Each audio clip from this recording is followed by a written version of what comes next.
ये है you are miss servant का एपिसोड नंबर 12। कहानी के शुरुआत में हिकागी को पता चलता है कि आज तो हितोरी का बर्थडे है और वो बोलती है कि क्या तुम कुछ हितोरी को गिफ्ट देने वाले हो या फिर नहीं। और यूकी को तो पता ही नहीं था कि आखिरकार उसको क्या गिफ्ट देना चाहिए। और हिकागी पूछती है कि आखिरकार उसको क्या पसंद है और हितोरी बताते है कि उसको फ्राइड कटलेट काफी ज्यादा अच्छा लगता है। लेकिन हिकागी बोलती है कि कुछ और सोचो। और हितोरी को ना तभी याद आता है कि उसको ना टॉयज भी काफी ज्यादा पसंद है। और इसके बाद ना वो लोग ना हीरो का फिगर वाला टॉय खरीदने के लिए आए होते हैं मॉल में। और उसको वो टॉय मिल तो जाता है, बट वहाँ पे ना एक ट्विस्ट होता है। एक स्पिन करने का ना वहाँ पे 300 येन लगने वाला था। और जो हितोरी का फेवरेट टॉय था पता नहीं उसको मिलता भी या फिर नहीं। और वो ट्राई करती है उसको लेने का। यूकी के ना काफी सारे पैसे खत्म हो गए थे, बट उसको टॉय नहीं मिला था। और वो ना वहाँ पे काफी ज्यादा रोने लगती है। और तभी वहाँ पे एक आदमी आता है और वो बोलता है कि तुम्हें जो चाहिए उसके लिए मैं तुम्हें एक मंत्र बता सकता हूँ। और यूकी को तो कुछ भी समझ में नहीं आता। और तभी वो आदमी बताने लगता है कि सबसे पहले तो तुम्हें रोना बंद करना चाहिए और तुम्हारे आसपास जो ये नेगेटिव थॉट चल रहा है ना कि मुझे ये नहीं मिलेगा, वो थॉट को गायब कर देना चाहिए। और तुम्हें बस इस बात पे विश्वास रखना चाहिए कि मुझे मिल जाएगा। और अगर तुम मुझे नहीं मिलोगे तो मैं तुम्हें मार दूंगा, ये सोचो।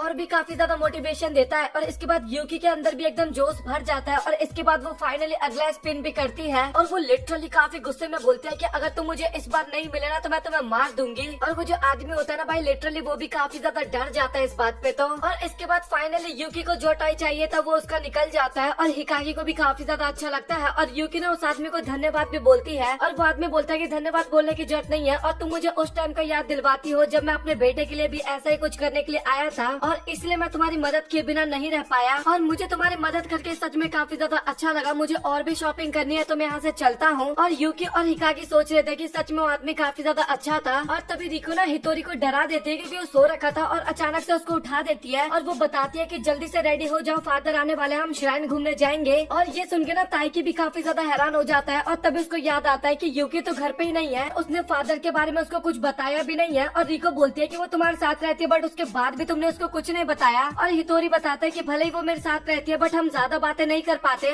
और मैं ज्यादा कुछ किसी को नहीं बता पाता। जैसे मैं अपनी मदर से ये नहीं पूछ पाया कि वो हमें छोड़ के क्यों गई। और मैं उस टाइम पे फादर से ये भी नहीं पूछ पाया कि आखिरकार वो उस टाइम पे उदास क्यों थे। और साथ ही मुझे उस टाइम पे उनकी शक्ल ना इतनी ज्यादा डरावने लगी ना कि मैं एक शब्द भी नहीं बोल पाया। और कुछ टाइम बाद फादर भी हमें नानी के पास छोड़ के अपने काम की वजह से चले गए। और मैं आज तक उनसे ये नहीं पूछ पाया कि आखिरकार वो मदर से अलग क्यों हुए थे। और इसके बाद तभी हितोरी के पास ना हिकागी का मैसेज आता है और उसमें लिखा हुआ था कि यूकी ना काफी ज्यादा अपसेट है तो प्लीज तुम उसको चेयर अप कर देना। और तभी यूकी ना घर पे भी आती है और रिको जब दरवाजा खोलती है ना तो उसकी आंखें सूजी हुई होती है। और रिको पूछती है कि आखिरकार तुम्हें क्या हुआ। और यूकी बताती है कि कुछ भी नहीं और मैं श्राइन घूमने गई थी और सच में मुझे काफी ज्यादा अच्छा लगा। और तभी वो बताती है कि मैं ना कपड़े चेंज करके आती हूँ। और तभी हितोरी बताता है कि आज ना डैड घर पे आने वाले हैं तो तुम प्लीज उनको ये मत बताना कि तुम एक असैसन हो। और इसके बाद ना यूकी कपड़े चेंज करने के लिए चली जाती है। और इसके बाद वो बताता है कि मैं ना यूकी को छिपाना चाहता हूँ सभी लोगों से और मैं नहीं मानता कि वो सामान्य है कहीं से भी। और यूकी बिना पता नहीं क्यों काफी ज्यादा स्माइल कर रही होती है। और हितोरी बताता है कि डैड चाहे कुछ भी बोले बट मैं यूकी को प्रोटेक्ट करके रहूंगा। और उसकी बहन भी ना काफी ज्यादा खुश हो जाती है और बोलती है कि भैया आप तो बड़े हो गए हो। और हितोरी ना काफी ज्यादा ब्लश करने लगता है। और तभी ना उसके फादर भी आ जाते हैं। और फादर को देखने के बाद रिको जो होती है वो तो काफी ज्यादा खुश होती है और सीधा जाके हक कर लेते हैं। लेकिन हितोरी का उतना ज्यादा अच्छा रिएक्शन नहीं होता। और रिको ने अपने फादर की ना बियर्ड की काफी ज्यादा तारीफ कर रही होती है। और तभी हितोरी बताता है कि डैड मैंने आपको मेड के बारे में बताया था ना। और उसके डैड भी बोलते हैं कि हाँ तुमने सही बोला, घर तुम्हारा काफी ज्यादा अच्छा लग रहा है। और वो बताता है कि मिस यूकी ना मेड से बढ़ के भी काफी कुछ है मेरे लिए। और वो उसकी हिस्ट्री बताने वाला होता है सब कुछ उसके बारे में। लेकिन तभी ना डैड ना मिस यूकी का नाम सुनने के बाद थोड़ा हैरान हो जाते हैं। और उनको पता होता है मिस यूकी के बारे में कि वो एक असैसन है। और तभी ना मिस यूकी ना अपने कपड़े चेंज करके ना नीचे आ रही होती है। और तभी डैड बोलते हैं कि अच्छा तुम जू की बात कर रही हो। और हितोरी भी ना वहाँ पे काफी ज्यादा हैरान हो जाता है। और इसके अगले सीन में ना हितोरी हमें कॉफी बनाता हुआ नजर आता है। और डैड और यूकी ना दोनों आपस में बात कर रहे थे, वही शॉपिंग मॉल वाली बातें कर रहे थे जहाँ पे यूकी धन्यवाद बोल रही थी। और डैड बोल रहे थे कि तुम्हें धन्यवाद बोलने की जरूरत नहीं है। और तभी हितोरी कॉफी बना के लाता है और यूकी बोलती है कि सॉरी आपने ऐसा क्यों किया, मैं ये कर सकती थी। और हितोरी बोलता है कि तुम्हें सॉरी बोलने की जरूरत नहीं है और कोई बात नहीं। और तभी डैड पूछते हैं कि तुम मिस्टर हामुरा के यहाँ पे कितने टाइम तक काम किए थे। और यूकी बताती है कि मैं 3 साल तक वहाँ पे असैसन का काम की थी। और डैड बताते हैं कि मैंने एक असैसन मेड के बारे में सुना था बट वो इतनी ज्यादा सुंदर होगी इसके बारे में मुझे नहीं पता था। डैड बताते हैं कि वो सच में काफी ज्यादा अच्छे इंसान थे और 6 महीने पहले वो टैब बोल गए हैं। और मैं उनसे पहली बार ना लंदन में मिला था और ये कम से कम 2 साल पहले की बात होगी। और हितोरी भी सोच रहा होता है कि मैं सोच रहा था कि आखिरकार मैं डैड को कैसे एक्सप्लेन करूंगा। और हितोरी सोच रहा था कि मैं यूकी को ज्यादा नहीं जानता और ये एकदम ऐसा फील हो रहा है कि 2 अजनबी मेरे सामने बात कर रहे हैं और ये सोच रहे हैं कि मैं इनको एक फैमिली की तरह एक्सेप्ट कर लूं। और मुझे फिर से पहले वाली फीलिंग यहाँ पे आ रही है और साथ ही मुझे ऐसा फील हो रहा है कि मैं एकदम अकेला हूँ यहाँ पे। और रिको बताते हैं कि आपको पता है कि ये एक असैसिन है, उसके बाद भी आपको कोई फिक्र नहीं हो रही। और डैड बताता है कि जब वैम्पायर जैसे तुम्हारी मदर से मैं नहीं डरा तो आखिरकार असैसिन क्या बात है, और मुझे कोई फर्क नहीं पड़ता इससे। और रिको ने अलग अपने फादर की बातें सुन के ना काफी ज्यादा खुश हो रही होती है और बताते हैं कि लास्ट टाइम जब मैं हेलोवीन पे वैम्पायर बनी थी तो मेरे बॉडी में ना एक अलग सी हलचल महसूस हो रही थी और ये शायद इसी कारण होगा। उसको लग रहा था कि उसकी मदर सच में एक वैम्पायर है, इस टाइप की फीलिंग जग रही थी उसके अंदर। और डैड भी बोलते हैं कि सच में तुम काफी ज्यादा क्यूट हो। और ताइकी बताता है कि डैड ना हमेशा से ऐसा ही है, जब भी उन्हें किसी चीज से बचना होता है ना तो वो उस बात को ना मजाक में टाल देते हैं। और तभी ना हितोरी को रियलाइज होता है कि ये सारी ना उसी की गलती है, क्योंकि ना कभी भी उसने अपने फादर और यूकी को ना कुछ बताने की कोशिश ही नहीं किया, जबकि ना उसको ना दोनों से बात करना चाहिए था, अपनी बात समझाने की कोशिश करनी चाहिए थी, अपनी फीलिंग्स के बारे में बताना चाहिए था। मतलब कि इस टाइम पे ना हितोरी ये सब बातें सोच रहा था कि उसको करना चाहिए था। और इसके बाद ना उसके डैड वहाँ से जा रहे होते हैं और रिको बोलते हैं कि अभी भैया का बर्थडे मनाना तो बाकी है ना। और डैड बोलते हैं कि तुम्हारे भाई को बर्थडे सेलिब्रेट करना अच्छा नहीं लगता।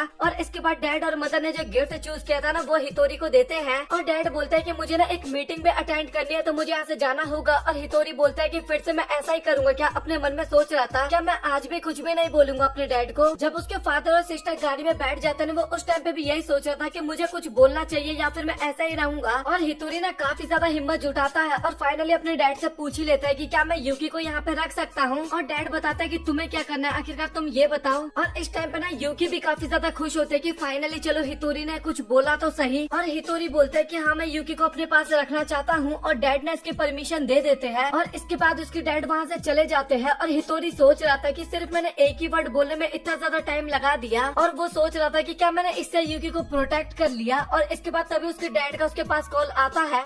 तभी डैड ना कॉल पे हितोरी को बोलते हैं कि मैं ना यूकी से बात करना चाहता हूँ। और तभी ना वो यूकी को बताने लगते हैं कि मुझे ना वहाँ पे पूछने में ना थोड़ा अजीब सा लग रहा था, बट तुम्हें हितोरी के साथ रहने में कोई प्रॉब्लम तो नहीं है ना। और यूकी बताती है कि नहीं, हितोरी मास्टर काफी ज्यादा अच्छे हैं। और तभी डैड बताने लगते हैं कि प्लीज तुम हितोरी का ध्यान रखना। और सच बताओ तो अब उसमें काफी ज्यादा बदलाव आते जा रहा है और ये सारा बदलाव तुम्हारे कारण आ रहा है और इसके लिए तुम्हारा बहुत बहुत शुक्रिया। और यूकी को भी ना वहाँ पे काफी ज्यादा अच्छा लगता है। तभी यूकी ना काफी ज्यादा शर्माते हुए हितोरी को बोलती है कि मास्टर हितोरी क्या आप मेरे साथ नाइट व्यू देखना चाहोगे। और हितोरी को तो लग रहा था कि उसके लिए कुछ बहुत ही बड़ा होने वाला है, बट तभी वो हाँ बोल देता है। और इस बात पे ना यूकी काफी ज्यादा खुश हो जाती है और तभी ना वो उसको गोद में उठाती है और छत पे लेके जाती है, मतलब कि वो अपने वही असैसिन वाले स्टाइल में जाती है। और छत पे ना यूकी काफी ज्यादा घबरा रही थी, लेकिन हितोरी बोलता है कि थोड़ा शांत हो जाओ, इतने ज्यादा परेशान होने की बात नहीं है। और इसके बाद तभी यूकी ना वो गिफ्ट देती है जो कि उसने हितोरी के लिए लिया था, बट वो तो टूट चुका था। और इस बात पे ना यूकी वहाँ पे अगेन रोने लगती है और थोड़ा नेगेटिव वाला माहौल बन जाता है। और हितोरी ना अपने मन में सोचने लगता है कि ये सारी मेरी गलती थी, मुझे ना अपनी बातों को ना दूसरों तक पहुंचाना चाहिए। अगर मैं अपनी बातों को दूसरों तक नहीं पहुंचाऊंगा तो आखिरकार दूसरों को समझ में कैसे आएगा मेरी बातें। और इसके बाद वो यूकी के साथ ना कुछ पल को याद करने लगता है और वो विश करता है कि वो ना मिस यूकी के साथ इसी तरीके से और भी ज्यादा टाइम स्पेंड कर सके। और इसके बाद हितोरी ना अपने टॉय के बारे में बताने लगता है कि काफी ज्यादा पॉपुलर एनिमे है और साथ ही इस एनिमे का हीरो भी काफी ज्यादा पॉपुलर है और मेरी लाइफ का फर्स्ट हीरो तो मेरे डैड ही थे। और जब मेरी मदर हमें छोड़ के गई तो मुझे नहीं समझ में आ रहा कि आखिरकार मेरे डैड उस टाइम पे क्या सोच रहे थे। और वो बताता है कि मैं ना 10 साल से ना अपने डैड से दूर रहने की कोशिश कर रहा था और मुझे नहीं पता कि अब मैं अपने रिश्ते को किस तरीके से सुधारूं। और मैं तुम्हारे साथ ऐसा अंत बिल्कुल भी नहीं चाहता। तुम यहाँ पे हमारा परिवार बनने के लिए आई हो तो मैं भी तुम्हें अपना परिवार बनाने के लिए तैयार हूँ। चाहे खुशी का पल हो या फिर दुख का पल हो, हम सारी बातें एक साथ शेयर करा करेंगे। और हम ऐसा कर सकते हैं क्योंकि हम एक फैमिली है। और ये सारी बातें सुन के ना भाई वहाँ पे यूकी जो होते हैं वो तो लिटरली एकदम हैरान होती है। और फैमिली की बात पे ना भाई वो तो अपने 2 बच्चे भी सोच ली थी, एक लड़का और एक लड़की। लिटरली भाई वो इमेजिन कर चुकी थी ये सारी बातें। और वो तभी काफी ज्यादा शर्माते हुए बोलता है कि लगता है मैं कुछ ज्यादा ही बोल गया। और तभी ना वो यूकी की तरफ देखता है जो कि काफी ज्यादा रो रही होती है। और हितोरी बोलते है कि प्लीज मुझे माफ करना, बट मेरा कोई इंटेंशन नहीं था तुम्हें रुलाने का। और यूकी बताते है कि मैं अभी काफी ज्यादा खुश हूँ, लेकिन उसके बाद भी मुझे काफी ज्यादा आंसू आ रहे हैं और मुझे भी काफी ज्यादा अच्छा लगेगा तुम्हारी फैमिली बन के। और इसके बाद हितोरी ना वहाँ पे मैं तुम्हें पसंद करता हूँ मिस यूकी बोल ही देता है और यूकी भी काफी ज्यादा खुश हो जाती है और वो भी बोलते हैं कि मैं भी आपको काफी ज्यादा पसंद करती हूँ। और ये बात है सुनने के बाद ना वहाँ पे हितोरी भी काफी ज्यादा रोने लगता है और इसके बाद हितोरी अपने कमरे में आता है और वो ना यूकी के बारे में सोच रहा था और वो बोलता है कि मैं उसकी हमेशा रक्षा करूंगा, उसकी बचपने वाले स्माइल की रक्षा करूंगा और मुझे पता है कि वो मुझे एज अ फैमिली के तौर पे पसंद करती है। और आज मैंने पहली बार सच में दिल टूटने का अनुभव किया है और इस टाइम पे ना वो अगेन काफी ज्यादा रोने लगता है। और इसके बाद में अगले दिन का सीन दिखाया जाता है जहाँ पे मोचितारो तो अपना खाना खा रहा होता है और साथ ही यूकी ना वेजिटेबल्स काट रही होती है और उस टाइम पे ना उसको ना कल की बातें याद आ रही थी जहाँ पे हितोरी ने उसको आई लाइक यू बोला था ना, वो सारी बातें वो सोच रही थी और काफी ज्यादा गंभीर थी और उसकी शक्ल देख के इतना तो फील हो रहा था कि भाई वो भी काफी ज्यादा पसंद करती है हितोरी को।